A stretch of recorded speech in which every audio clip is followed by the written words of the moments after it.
Olá pessoal, hoje nós vamos falar de trilhos para ferromodelismo. Né? O canal Minha Ferrovia no YouTube já existe há bastante tempo, já faz vários anos. Ele é um canal que eu coloco pouco conteúdo lá, é mais filmagem, eventualmente, de um dos modelos rodando na maquete e tal. E na verdade até surgiu já há algum tempo, o pessoal pediu para colocar alguns conteúdos falando sobre construção de maquetes e conteúdo técnico, né? Então tem alguns conteúdos técnicos ali, até vi uns vídeos antigos que precisam ser melhorados, né? Mas nós vamos começar hoje falando então da questão dos trilhos, que tem algumas características elétricas interessantes, como todo condutor ele sofre atenuação, então o trilho é o nosso condutor de energia para as locomotivas, tá? E todo condutor tem atenuação. Atenuação é uma perda de potência, né? E característica da atenuação é porque ela encontra uma resistência à passagem da corrente elétrica, então o material ele absorve energia, ele funciona como se fosse uma espécie de resistência, tá? E, e o inverso da resistência é a condutância. A condutância é a facilidade, então, de você conduzir energia através de um determinado material. E o latão e o níquel são os dois materiais mais usados na fabricação de trilhos para ferromodelismo. O latão ele tem uma condutividade melhor. Ele tem uma condutividade de 14,9, né? O ohmmetro, a menos 1, né? O níquel tem uma condutividade de 10,4, ohmmetro a menos 1. Então a condutância é medida dessa maneira, mas é claro que o latão tem uma condutividade melhor, tá certo? E digamos que uma outra característica aqui que vai influir bastante é a questão da impedância. A impedância é quando você encontra uma certa resistência, quando você mistura materiais. Aqui, a outra situação onde você está transmitindo um outro receptor, um outro material, ele às vezes não consegue absorver toda aquela energia. Como você tem um material que é melhor condutor e outro que é pior condutor, misturados, eles vão criar uma perda de energia, né? Essa indutância vai refletir a energia como se fosse, né, alguma coisa que você tivesse algum material que não dá vazão para tudo aquilo que você precisa, né, e daí você tem um retorno de energia, uma energia, digamos assim, refletida. Então, por esse motivo, não é aconselhável você misturar materiais. Tá? Então, uma característica aqui que nós vemos nessa figura é que você tem o latão, uma cor amarelada, certo? Então, trilho de latão. Esse trilho é novo, né? Ele nunca foi usado, tem essa cor amarelada. Eventualmente, você pode até deixar ele um pouco mais brilhante, tem materiais de limpeza que a gente vai falar depois, né? Mas, e o trilho da direita é um trilho de níquel, né? Então, eu diria que ambos, na verdade, fogem um pouco do trilho real, né? O trilho real ele tem uma cor de ferrugem. Se você fosse um ferromodelista daqueles bem exigentes, né? Muito exigentes, na verdade, que quisesse reproduzir extremamente com extrema fidelidade à realidade, você teria que pintar a lateral dos trilhos. Né? Apesar que a superfície superior, né, ela, do trilho de níquel, ela fica mais compatível com a realidade do que o trilho amarelado de latão. Né? Mas se você fosse um ferromodelista exigente, você teria que pintar também os dormentes, né, esses dormentes de cor preta praticamente. Né, você teria que colocar uma cor mais amadeirada, né, um marrom mais escuro, pode ser, mas de qualquer forma você teria que modificar aqui a apresentação. Né? Então, na verdade, nem todo mundo faz esse tipo de coisa. A gente, em geral, coloca o lastro em pedras, né? E depois eu até vou falar no mesmo vídeo aqui sobre a questão do lançamento dos trilhos, a questão do lastro, como é que você faz. Mas, se você olhar para os trilhos, né, aqui essa questão aqui de você misturar materiais, isso não é aconselhável. Os dois trilhos são extremamente compatíveis em termos de alturas, né? Apesar da figura dar uma falsa ilusão aqui que eles têm dimensões diferentes, não tem. Eles são exatamente iguais, a mesma espessura do boleto, aqui os boletos são idênticos, né? Então é só um efeito da foto aqui, mas não tem. Eles são trilhos idênticos, são de marcas diferentes, são dois fabricantes diferentes, tá?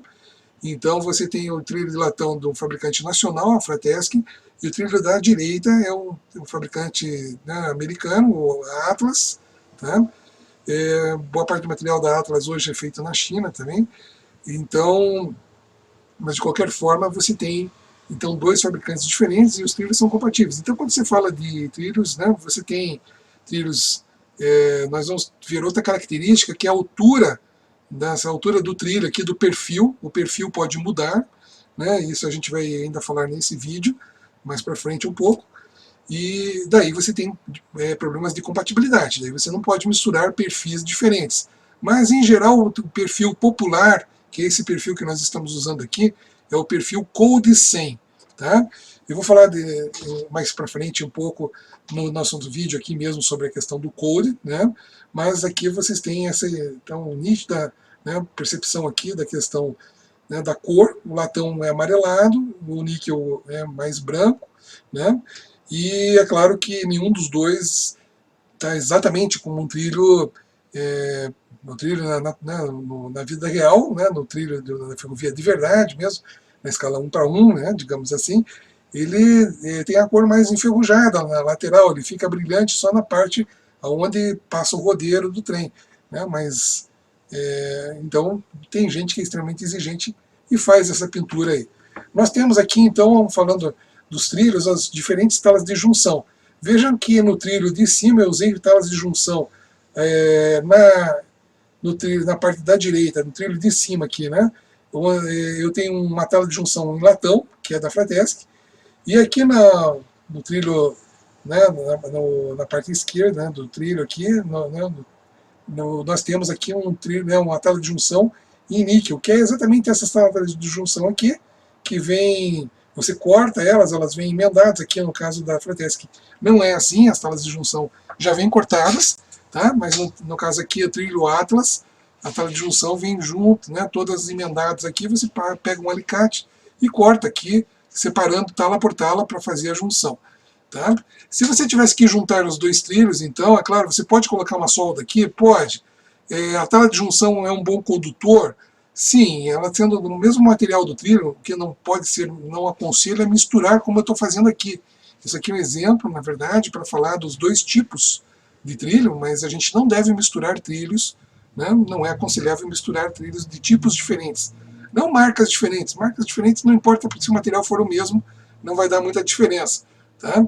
Mas vejam que em termos de aparência, os dois trilhos são trilhos rígidos, tá? Trilho Atlas e trilho, né, Fratesc, eles têm uma aparência muito semelhante, tá certo? Tem algumas características depois que eu vou comentar a mais aí, mas basicamente você tem uma junção aqui, dá para ver que é mais perfeito, aqui não tem diferença.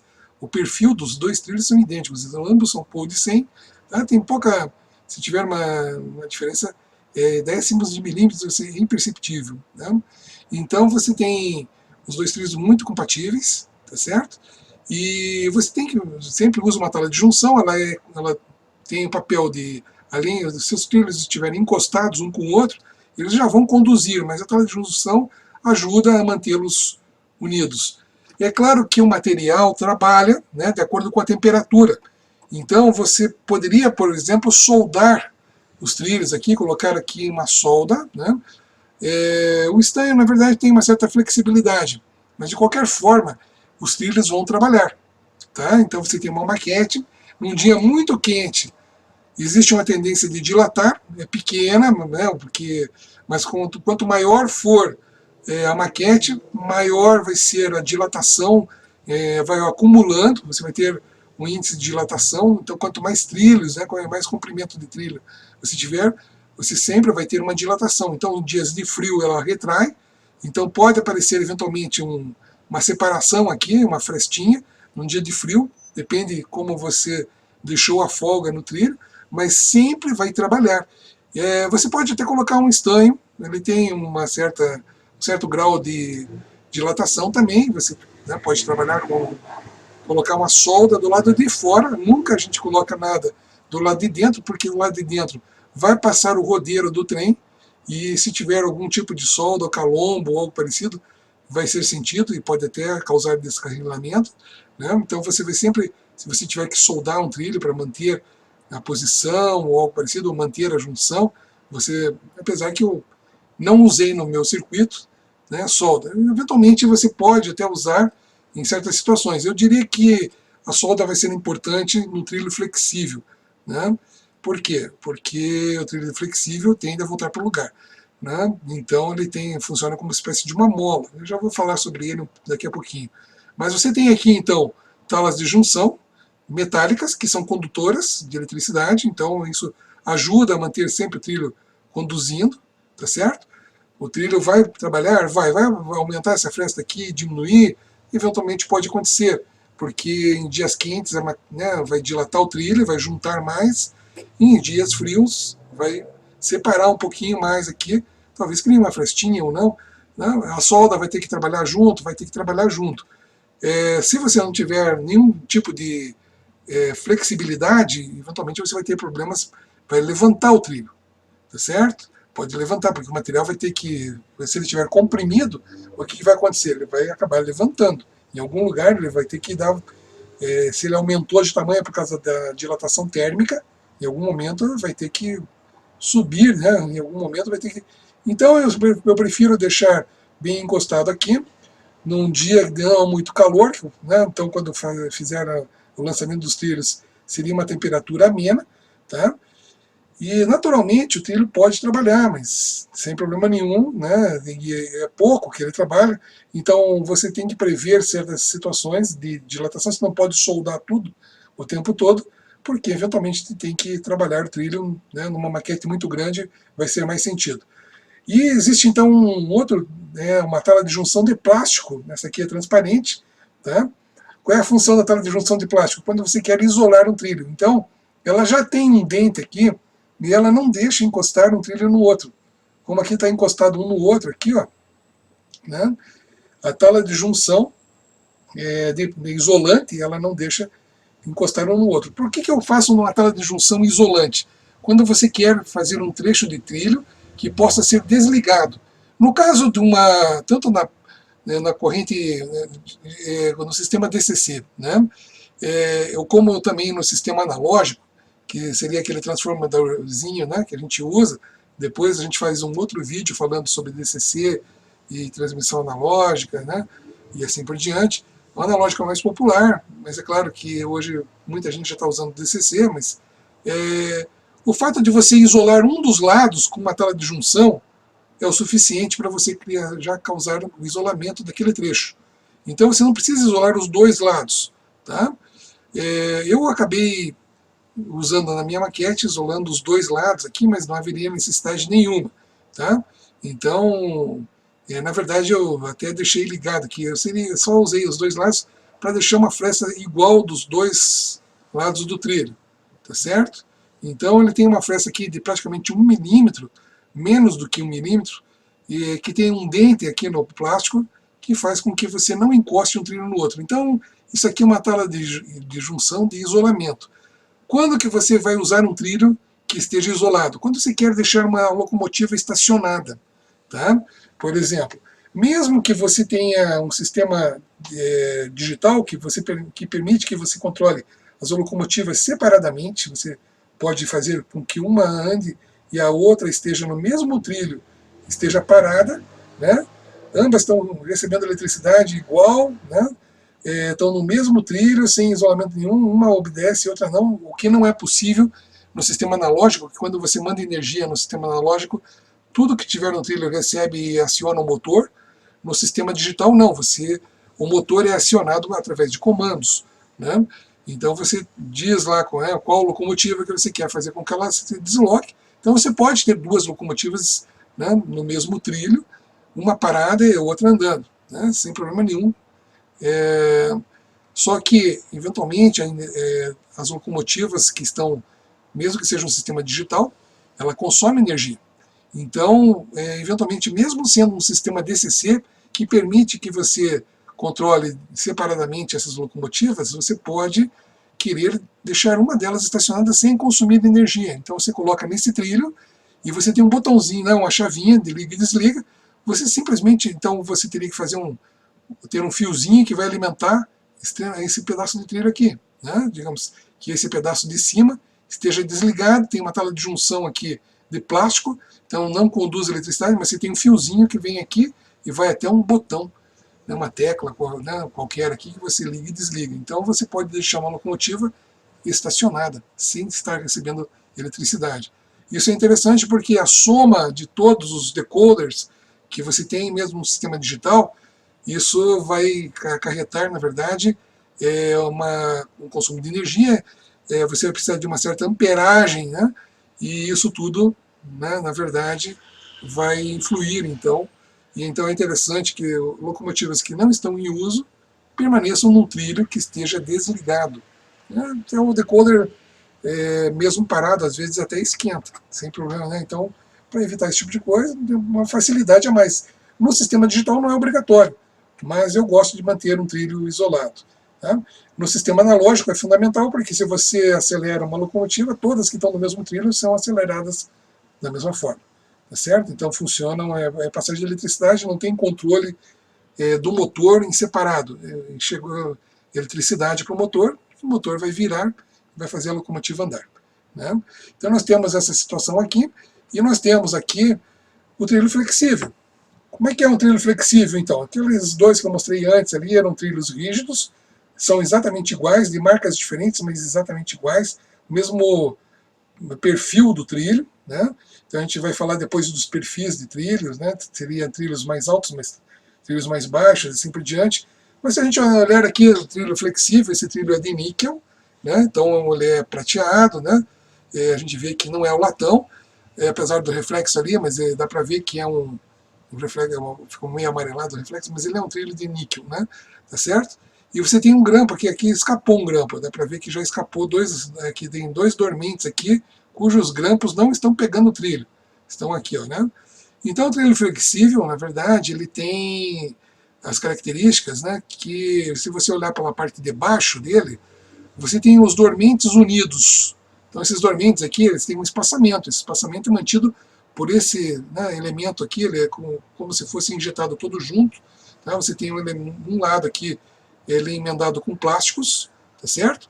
E o outro lado, os dormentes estão avulsos, eles não estão interligados aqui um com o outro. Num lado ele está interligado e no outro lado não está interligado, né? Então vocês vejam que você pode, eventualmente, como isso aqui é um material plástico, você pode vergar esse trilho, você pode, na verdade, encurvar ele, né? Fazer um encurvamento dele, certo? Você pode, ele vai aceitar que você curve para um lado ou para o outro, tá certo? Então quando você faz, né, uma curvatura, um lado será mais comprimido e o outro lado será mais esticado, né? Então se você, digamos, vai fazer uma curva cujo centro da curva está aqui no centro da tela, então se você vai flexionar esse trilho aqui, o lado que vai ser, né, a gente pode ver que lá no trilho de cima, o trilho da direita aqui, o de cima, aqui bem de cima, é o que está com os dormentes unidos, ó. Tem um elemento de plástico embaixo do trilho aqui, tem um elemento de união aqui. Esse elemento ele praticamente some quando você usa aqueles laços de pedrinha. Então não vai ficar uma coisa muito esquisita, não. Ele praticamente vai sumir, você não vai conseguir ver isso, né? Aqui as pedrinhas vão também entrar por baixo, tal.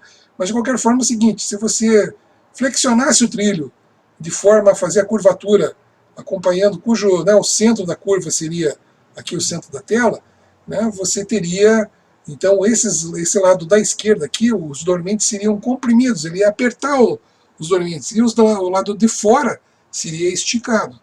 Então você vai ter uma curvatura, e se esse trilho tende, né, como ele foi injetado dessa forma aqui, né, você estaria forçando o trilho, então ele tende a voltar ao normal. Então, se você soltar o trilho flexível, ele tende a voltar ao normal. Tá certo? Bom, então, tem uma técnica, quando você vai emendar trilhos, os trilhos, mesmo os flexíveis, eles têm um comprimento máximo, né? Comprimento máximo em torno de 88 centímetros, eu até falei, eu falo no próximo vídeo aqui, de uma forma, eu já gravei o próximo vídeo, mas tem um furinho ali, não é 86 centímetros, é 88. O trilho tem em torno de 22 centímetros, esse é meio padrão, tá? E o trilho flexível é múltiplo de um trilho rígido. Tá? Então ele vale por 4 trilhos rígidos. Então dá 88 centímetros, 22 vezes 4, 88, né? É o comprimento do trilho flexível. Tá? Bom, então o que nós temos aí? Nós temos um trilho, né, que tem essa característica aqui de poder ser, né, como ele não tem a emenda dos dormentes num dos lados, esse lado aqui pode ser comprimido ou pode ser esticado. Tá? Tá, então, quando que você usa trilho flexível e quando que você usa trilho rígido? Né? Então, o trilho flexível, na verdade, ele vai exigir uma técnica um pouco mais aprimorada, de você, né? Então, até a questão do lançamento do trilho na curva, existem algumas situações, você vai também usar tala de junção para tentar manter os trilhos, né? Mas nós vamos falar aqui de uma situação onde, deixa eu ver aqui só, mais para frente, né, eu vou falar para vocês aqui que uma outra situação, que é a questão da emenda dos trilhos. Então ele tende, sempre ele funciona como se fosse uma mola, porque a barra, tanto a barra metálica como a parte plástica aqui, onde tem os dormentes plásticos aqui, essa parte que une os dormentes, tende a voltar para a linha reta. Tá? Já que ele foi fabricado dessa forma aqui, quando você está encurvando o trilho, você está, na verdade, forçando o trilho. Tá? Então ele tende a voltar para a posição. Vocês vejam que esses grampos aqui, a tala de junção não passa nesses grampos aqui.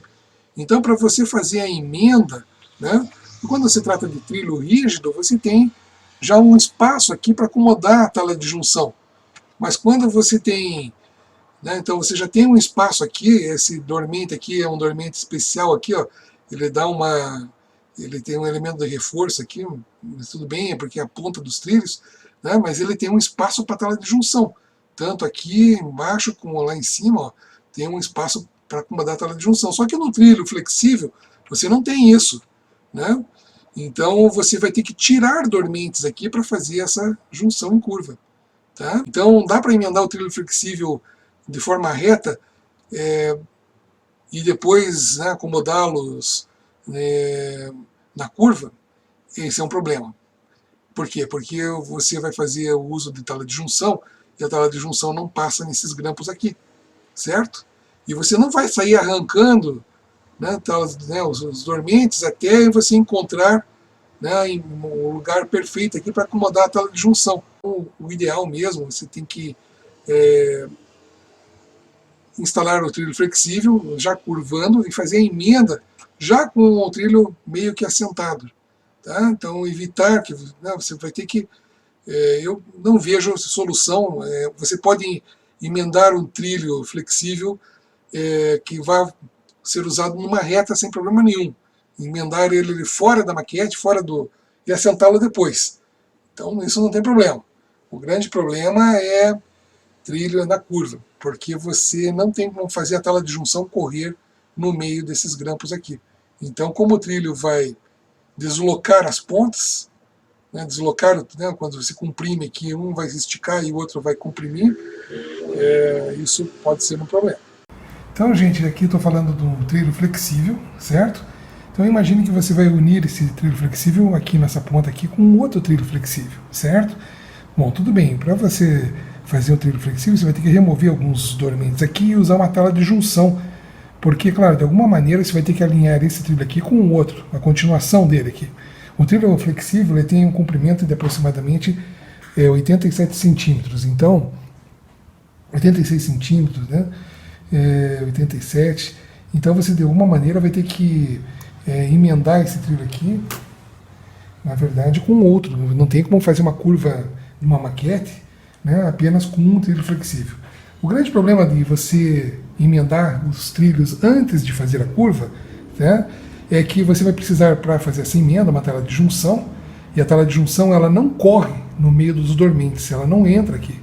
Tá? Tem uns grampos que seguram no trilho, no dormente, então você tem, se você olhar aqui, pequenos grampos, né, ao longo de todo o trilho aqui, então o trilho está encaixado num grampo. Esse dormente aqui, por exemplo, já está com o grampo quebrado. né? Então, bom, o que acontece quando você faz a curva se você tivesse emendado os trilhos? Olha lá o que aconteceu com a ponta do trilho. Ele corre, porque não tem como você fazer uma curva aqui, né? Na hora que você puxa, esse lado aqui vai ficar o quê? O lado interno vai ficar mais comprimido. Mesmo que você faça a curvatura para o outro lado, vai acontecer a mesma coisa, né? Um lado vai ser mais comprimido do que o outro. Então, portanto, as distâncias elas não serão iguais. E essa ponta aqui vai andar. O grande problema é que a tala de junção ela não corre aqui no meio. Então não tem como fazer emenda antes, né, de você sentar o trilho na curva. Outra maneira de você fazer a junção dos trilhos é através de outro tipo de tala de junção, feito com uma placa cobreada. Essas placas que você compra em casas de eletrônica para fazer circuito integrado, circuito impresso, né? Você usa uma placa de circuito impresso que você desenha, você projeta, você pode, né, então projetar um circuitinho e ela pega a solda. Então, portanto, isso aqui é um exemplo de um módulo da Associação Paranaense de Ferromodelismo, onde você tem, né, o encontro dos módulos para manter o trilho na posição certa, já que você não tem talas de junção, porque são módulos que são separados para transporte, então é uma maquete de disposição, e, portanto, esses módulos aqui, eles têm uma diferença. Então, é claro, existe, nem vamos falar agora no sentido de maquetes modulares, vocês podem ver, por exemplo, que foi cortado aqui, nesse ponto, um pedaço de trilho, tem um pedacinho de trilho aqui, você tem que fazer ajustes, cortar o trilho. Então, uma das diferenças de você usar trilho flexível e o trilho rígido você não precisa fazer corte nenhum. O trilho flexível, em algum momento, você vai ter que fazer um tipo de ajuste e você vai ser necessário cortar. Para esse corte, existem várias ferramentas. Você tem a Dremel, né? A gente vai falar sobre essa questão do porte. Depois, ele tem que ser em 90 graus para ficar correto. Se você cortar aqui inclinado, não vai ficar perfeita essa emenda aqui, né? Então, aqui está perfeita a emenda, apesar de ser dois módulos separados. Aqui tem a divisão dos módulos, dá para ver, né? Inclusive para transporte, já que é uma maquete de disposição. Mas essa talinha aqui, então, ela é útil para manter o trilho na posição, já que a tendência é que no encontro dos módulos isso aqui fique muito frágil. Então isso aqui já dá um bom reforço nessa tala aqui, certo? Mas independente de ser encontro de módulos, eventualmente você pode usar esse tipo de tala feito com material cobreado, né? Aquela placa de circuito para fazer circuito impresso e tal, né? Que você pode usar. Então o pessoal usa muito essa questão de esse material cobreado para fazer, por exemplo, dormentes em gabaritos. Então você compra a placa cobreada, você corta já, de preferência a laser, fica mais fácil de cortar esse tipo de coisa. Mas vocês vejam que isso aqui é um gabarito para confecção de desvios. Então você pode fazer o desvio. Então esse aqui é o desvio, foi o gabarito número 6, aqui tem o gabarito número 5, isso aqui é a Fast Track, né, Fast Tracks que fabrica, né, nos Estados Unidos. Você tem então já uma guia aqui para você colocar o trilho. Ele na verdade encaixa aqui perfeitamente e você faz a solda. Então você já tem um gabarito para a construção dos desvios aí. Depois, é claro, tem que fazer os cortes certinhos, né, mas é um material então que você constrói o desvio, como está aqui ao lado, né, nós vemos o desvio. Você não tem todos os dormentes, você tem esses dormentes chaves aqui, que é onde vai a solda para manter o trilho no lugar, e depois você faz um enchimento, pode ser com dormentes de madeirinha, de plástico, tirinhas de madeira. Você vai fazer o enchimento aqui do seu desvio, tá certo? Então, no caso aqui, você pode usar essas talas. Então aqui é a maquete fixa da Associação Paranaense de Ferromodelismo, a PFMF, né, em memória ferroviária, né, ferromodelismo em memória ferroviária.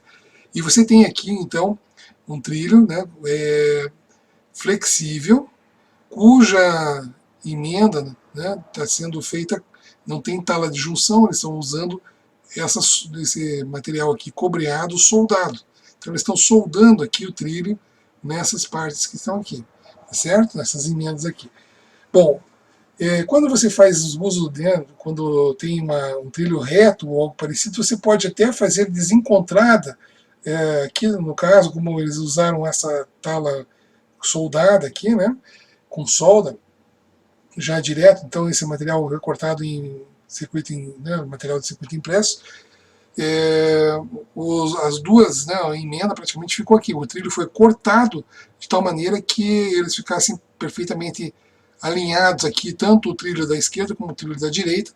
Então, nas posições aqui foi feito daí a emenda com o outro trilho aqui e foi sendo emendado nesse sentido. Tá? Eventualmente você pode fazer desencontrado. É claro que daí você teria que ter mais uma tela de junção aqui. Eles optaram por não fazer dessa maneira. Qual é a vantagem de você fazer desalinhado? Digamos, o trilho da ponta direita aqui, o trilho da direita, ele tem uma tela de junção numa determinada posição aqui, e o outro tem uns 10 centímetros mais para frente, tá certo? É para você, como o trilho, na verdade, os dois não estão na mesma, né, as duas talas não vão estar lado a lado, né, elas vão estar desencontradas, evita-se esse tipo de situação que está aqui, onde o trilho formou um ângulo sem concordância.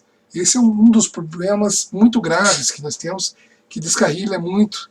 Né? Então, quando você tem uma maquete que nós temos um desencontro, que você tem um ângulo, ele não tem uma concordância, ou seja, você tem uma espécie de um bico, né, no trilho aqui. Então, por algum motivo aqui, saiu fora da posição, né, deveria estar junto aqui e ter uma concordância um pouco mais harmônica, e nós temos aí um probleminha aí nesse sentido. Além de uma fresta aqui que talvez pudesse ser menor, mas a fresta não é tanto problema.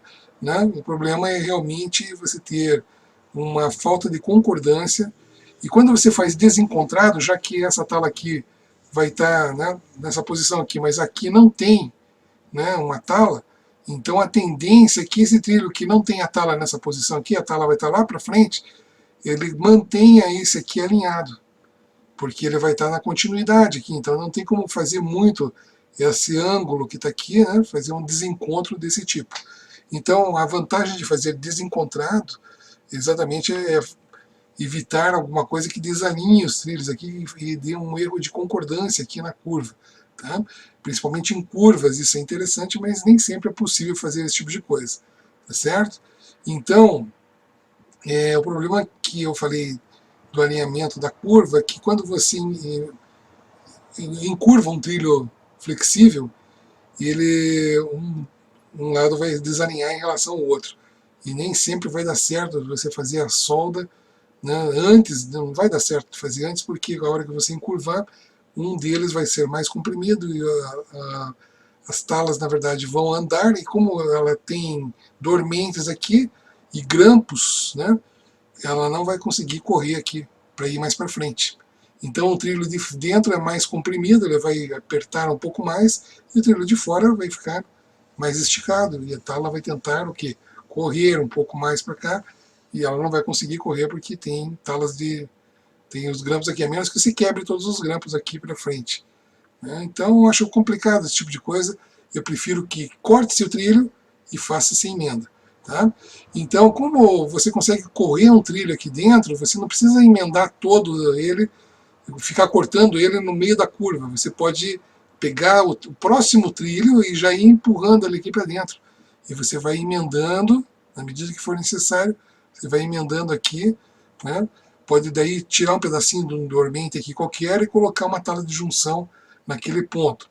Mas pode ser desencontrado sem problema nenhum, mas você tem que ir assentando já para ele ficar na curva. Essa história de você soldar primeiro, para depois colocar na curva, não vai ficar muito bom. Eu acho que isso vai dar um pequeno problema aí. Né? Não vai ficar 100%. A menos que o cara, né, tenha uma noção muito boa, né, mas a tala vai tentar correr e ela não vai correr por dentro dos grampos aqui. Tá certo?